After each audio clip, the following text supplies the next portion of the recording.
Welcome back दोस्तों। तो मैं आप सभी के लिए गॉड लियो के बारे में पूरी की पूरी इन्फॉर्मेशन वीडियो लेकर आ चुका हूं और ऐसे वीडियो में आपको बहुत ज़्यादा मज़ा अभी आने वाला है, इसलिए वीडियो को लाइक एंड चैनल को सब्सक्राइब कर लीजिए। और साथ ही साथ एक और बहुत ज़्यादा गुड न्यूज़ आ रही है कि सोलो स्टार का जो न्यू सीज़न यानी कि सीज़न 4 है बाय 11 अगस्त को लॉन्च हो जाएगा। और इस वीडियो में आपको गॉड लियो के बारे में सारी की सारी जानकारी प्राप्त चल जाएगी। जैसे गॉड लियो ने एपिसोड 70 तक अपना इमॉर्टल रूप धारण क्यों नहीं किया था, क्या उनके पास अपनी इमॉर्टल बॉडी थी ही नहीं। साथ ही साथ यहाँ पर हमें गॉड लियो के कल्टीवेशन लेवल के साथ साथ उनके डिसाइबल और फ्रेंड्स के बारे में ही पता चल जाएगा। उनका लेवल कितना है ये भी आपको पूरी तरह से पता चल जाएगा, इसलिए इस वीडियो को एंड तक देखना क्योंकि इसमें आपको बहुत ही ज़्यादा मज़ा आने वाला है।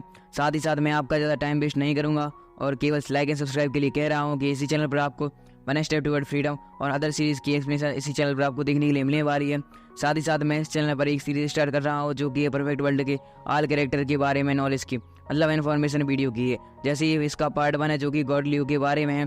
साथ ही साथ मैं चाहता हूँ कि इसका सेकंड पार्ट के बारे में लेकर आऊँ क्योंकि आप लोगों को तो पता है कि जैसी का 2 बॉडीज में डिवाइड है जिसका नाम फर्स्ट बॉडी और सेकंड बॉडी है। और साथ ही साथ इन दोनों के बीच में क्या मेजर डिफरेंस है, इनके कल्टीवेशन लेवल में क्या अंतर है और इन बॉडीज़ का नाम क्या है, जो कि आपको इस वीडियो के सेकंड पार्ट में देखने के लिए मिलेगा।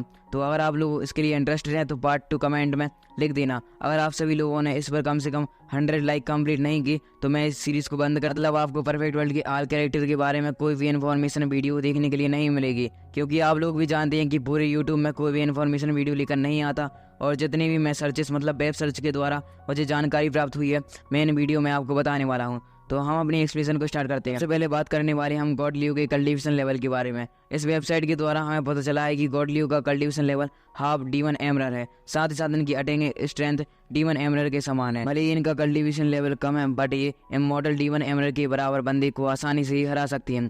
साथ ही साथ यहाँ पर हमें एक चीज़ और पता चल जाएगी कि गॉड लियो स्टोन ब्लेज की रक्षा क्यों करती हैं, कोई अन्य ब्लेज की क्यों नहीं। साथ गॉड लियो स्टोन ब्लेज में कैसे आई हैं। तो फिर हम बात कर लेते हैं गॉड लियो के डिसाइकल के बारे में जिसका नाम है सियाओ, यानी कि हमारा मेन कैरेक्टर एलेक्सी, जो कि केवल गॉड लियो का एक ही डिसाइपल है, इसलिए गॉड लियो उस पर ज़्यादा से ज़्यादा फोकस कर पा रहे हैं। साथ ही साथ यहाँ पर हमें गॉड लियो की एक फ्रेंड के बारे में पता चला है, इसका नाम है लिटिल पगोड़ा। तो अब बात कर लेते हैं कि गॉड लियो स्टोन ब्लेज में कैसे आए। तो इस वेबसाइट के अकॉर्डिंग मुझे पता चला है कि गॉड लियो की अपर वर्ल्ड के किसी डीमन किंग के साथ बहुत ही ज़्यादा बड़ी आइकॉनिक लेवल की फाइट हो चुकी थी, जिसमें डीमन किंग की पावर ज़्यादा होने की वजह से उसने गॉड लियो को काफ़ी ज़्यादा आसानी से ही हरा दिया था, जिसकी वजह से इन दोनों की फाइट के चलते गॉड लियो का जो कल्टीवेशन लेवल है वह पूरी तरह से डिस्ट्रॉय हो चुका था, जिसकी वजह से जो डीमन एमरर था उसने गॉड लियो वर्ल्ड में फेंक दिया। पर हम देखते हैं कि गॉड लियो की अपनी एक रिकार्नेशन टेक्निक की वजह से उन्होंने एक बीच का रूप धारण कर लिया और स्टोन ब्लेज में आकर धंस गई, जिसकी वजह से हम देखते हैं कि गॉड लियो धीमे धीमे करके वृद्धि करने लगे एक पेड़ की तरह और भविष्य में वह एक ट्री ही बन जाते हैं, जैसा कि आपने एपिसोड में देखा ही है। और यहाँ पर बात कर लेते हैं कि गॉड लियो की क्या इमॉर्टल बॉडी नहीं थी। तो हाँ, गॉड लियो की जब वह अपर वर्ल्ड में थी तो उनकी इमॉर्टल बॉडी तो थी, पर जो उनकी फाइट के दौरान उनकी इमॉर्टल बॉडी पूरी तरह से डिस्ट्रॉय हो चुकी थी। फिर उन्होंने एक ट्री का रूप धारण कर लिया और एपिसोड 70 और 80 तक उन्होंने अपनी इमॉर्टल बॉडी पर ही काम किया है, जिसकी वजह से एपिसोड 70 और 80 के बाद आपको गॉड लियो की पहली बार झलक देखने के लिए मिली थी, जो कि एक फीमेल कैरेक्टर। साथ ही साथ एपिसोड 1 से एपिसोड 70 तक हमें तो गॉड लियो के जेंडर के बारे में ही पता नहीं था कि वह फीमेल है या फिर मेल, पर इस वेबसाइट में गॉड लियो के बारे में समस्त जानकारी दी हुई है, जिसकी लिंक मैंने आपको डिस्क्रिप्शन में दे दी है, तो उसे भी आप चेकआउट कर सकते हैं। साथ ही साथ यहाँ पर हमें पता चला है कि जो गॉड लियो हैं वह स्टोन ब्लेज को ही प्रोटेक्ट करती हैं, क्योंकि स्टोन ब्लेज ने उन्हें रिकार्नेशन मतलब उनकी बॉडी को फिर से डेवलप करने में काफ़ी ज़्यादा सहायता की है। और इससे यहाँ पता चला है कि जो चैप्टर 182 में गॉड लियो पूरी तरह से स्टोन ब्लेज को छोड़कर चली जाती हैं। और होता भी कुछ ऐसा है क्योंकि आपने एपिसोड 82 में देखा ही हुआ कि जो गॉड लियो हैं वह पूरी तरह से स्टोन ब्लेज को छोड़कर चली जाती हैं अपने लेवल को इंक्रीज करने के लिए। साथ ही साथ यहाँ पर गॉड लियो की एक और ज़्यादा बड़ी मिस्ट्री बनी हुई है, क्योंकि उन्होंने एलेक्स को बात करने के दौरान बताया था कि उनकी लड़ाई एक बहुत ज़्यादा पावरफुल जगह पर हुई, इसका नाम हमें अपर स्टोन वैली पता चला था। साथ ही साथ इस जगह के बारे में हमें कोई भी जानकारी प्राप्त नहीं है और जैसे ही मुझे कुछ पता चलता है तो मैं आपके लिए इसी के नेक्स्ट पार्ट में लेकर आता रहूँगा।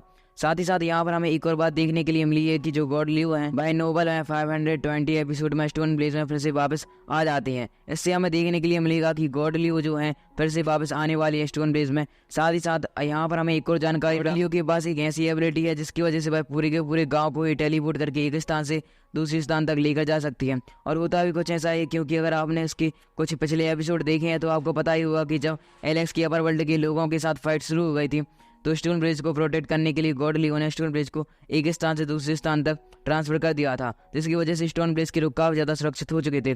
साथ ही साथ गॉडलियो इनके ऊपर एक बहुत ज़्यादा बड़ा बैरियर भी क्रिएट करके रखी हुई हैं, क्योंकि अगर आपने इसका फर्स्ट एपिसोड देखा है तो आपको पता ही होगा कि एक जो बर्ड बीस्ट होता है बायस्टोन विलेज पर अटैक करने के लिए जैसे ही आता है, पर गॉडलियो के बैरियर की वजह से वह अंदर नहीं। इसी के साथ हमारा ये पार्ट यहीं पर एंड हो जाता है। जितनी भी मेरे पास इन्फॉर्मेशन थी गॉडलियो के बारे में मैंने वो आपके साथ शेयर कर दी है। इसका नेक्स्ट पार्ट जेसिका के बारे में आने वाला है। अगर आप सभी लोग इंटरेस्टेड हैं तो कमेंट में पार्ट 2 जरूर से ही लिख देना। साथ साथ 100 लाइक और 50 सब्सक्राइबर का टारगेट पूरी तरह से ही कंप्लीट करवा देना। Thank you for watching and keep supporting. मिलते हैं नेक्स्ट वीडियो में। Bye bye.